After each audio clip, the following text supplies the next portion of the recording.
Hi நண்பர்களே! நம்ம இப்போ என்ன பண்ண போறோம்னு பார்த்தோம்னா, சோயா சுக்கா தாங்க. சூப்பரான டேஸ்ட்டில ஈஸியா குயிக்கா பண்ணலாங்க. அப்படி நான்வெஜ் சாப்பிட்ட ஃபீல் இருக்குங்க. இப்போ வாங்க நம்ம டேஸ்ட்டா இந்த சோயா சுக்கா பண்ணுறதுக்கு அடுப்புல ஒரு பாத்திரம் வச்சுக்கோங்க. பாத்திரம் வச்சுட்டு தேவையான அளவு ஆயில் ஊத்திக்கலாம். ஆயில் ஊத்திட்டு, ஆயில் காஞ்சதுக்கப்புறம் இப்போ ஒரு ஸ்பூன் அளவு சோம்பு சேர்த்துக்கிறேன். சேர்த்துட்டு ஒரு பெரிய வெங்காயம் கட் பண்ணி வச்சுருக்கிறேன். அதையும் சேர்த்துக்கோங்க. சேர்த்துட்டு வெங்காயத்தை நல்லா வதக்கிக்கோங்க. பாருங்கள், வெங்காயம் நல்லா வதங்கிட்டு இருக்குது. இப்போ தேவையான அளவு உப்பு சேர்த்துக்கிறேன். உப்பு சேர்த்துட்டு வெங்காயத்தை நல்லா வதக்கிக்கோங்க. நல்லா வதக்கிட்டு இருக்கிறப்ப 2 கொத்து கருவேப்பிலை சேர்த்துக்கிறேன். சேர்த்துட்டு வெங்காயத்தை நல்லா வதக்கிக்கோங்க. நல்லா கலர் சேஞ்சஸ் ஆகி நல்லா வர்ற அளவுக்கு நல்லா வதக்கிக்கோங்க. ஒரு பச்சை மிளகாய் தாளிப்புக்கு சேர்த்துக்கிறேன். சேர்த்துட்டு வெங்காயத்தை நல்லா வதக்கிக்கோங்க. நல்லா வதக்கிட்டு இப்போ ஒரு 2 ஸ்பூன் அளவு இஞ்சி பூண்டு பேஸ்ட்டு சேர்த்துக்கிறேன்.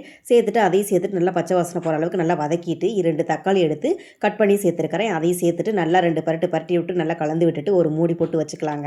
தக்காளி நல்லா வதங்கட்டும். ஒரு நிமிஷம் வச்சுட்டு எடுத்துக்கோங்க. எடுத்துட்டு பாருங்கள், நல்லா தக்காளி நல்லா குலைவாக நல்லா வதங்கிருச்சு. இப்போ நம்ம கொஞ்சோண்டு புதினா கொத்தமல்லி சேர்த்துக்கோங்க. சேர்த்துட்டு நல்லா 2 பரட்டி விட்டுக்கோங்க. நல்லா பரட்டி விட்டு கலந்து விட்டுட்டு இப்போ மசாலா ஐட்டம் சேர்த்துக்கலாம்.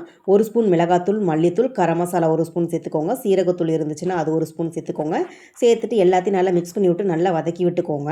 நல்லா வதக்கிட்டு இப்போ கொஞ்சமாக தண்ணி சேர்த்துக்கோங்க. இதுக்கு நம்ம அந்த சோயா சேர்க்குறப்ப நம்ம கன்சிஸ்டன்சி கரெக்டாக இருக்கணும். அதுக்காக கொஞ்சமாக தண்ணி சேர்த்துக்கிறேன். தண்ணி சேர்த்துட்டு நல்லா மிக்ஸ் பண்ணி விட்டு நல்லா வதக்கி விட்டுக்கோங்க. நல்லா வதக்கிட்டு இப்போ நம்ம தேவையான அளவு சோயாவை நம்ம சுடுதண்ணியில் ஊற வச்சு எடுத்துருக்கிறேன். நல்லா தண்ணியை பிழிஞ்சிட்டு அதை எடுத்துகிட்டு இப்போ இதில் போட்டு கலந்து மிக்ஸ் பண்ணி விட்டுக்கோங்க. நல்லா மிக்ஸ் பண்ணி விட்டு நல்லா கலந்து விட்டுக்கோங்க. அவ்வளோதாங்க, ரெடிங்க. இப்போ கொஞ்சமாக மல்லித்தலையை தூவி விட்டு நான் அதையும் சேர்த்துட்டு நல்லா மிக்ஸ் பண்ணி விட்டு நல்லா கலந்து விட்டுக்கோங்க. அவ்வளோதாங்க, சோயா சுக்கா ரெடிங்க. சூப்பராக டேஸ்ட்டாக ஈஸியாக இருக்குங்க இந்த ரெசிபி. அப்படியே நான்வெஜ் சாப்பிட்ட டேஸ்ட் ஃபீல் இருக்குங்க இதில். வாங்க இப்போ நம்ம சாப்பிட்லாம். நம்ம இப்போ சோயா சுக்கா ரசம் சாதத்துக்கு தாங்க வச்சு சாப்பிட்டு பார்க்க போகிறேன். டேஸ்ட்டு சூப்பராக இருக்கும். அப்படியே அல்டிமேட்டாக இருக்குங்க. நீங்கள் வீட்டில் இது மாதிரி ட்ரை பண்ணி பார்த்துட்டு எப்படி இருந்துச்சுன்னு கமெண்ட் பாக்ஸில் கமெண்ட் பண்ணுங்கள். வீடியோ பிடிச்சிருந்துச்சுன்னா கேபி தேவ் சேனலை லைக் பண்ணுங்கள், சப்ஸ்கிரைப் பண்ணுங்கள், ஷேர் பண்ணுங்கள், கமெண்ட் பண்ணுங்கள் நண்பர்களே. பாருங்கள், அப்படியே நான்வெஜ் மாதிரியே ஒரு கலர்ஃபுல்லான டேஸ்ட்டில் இருக்குதுங்க.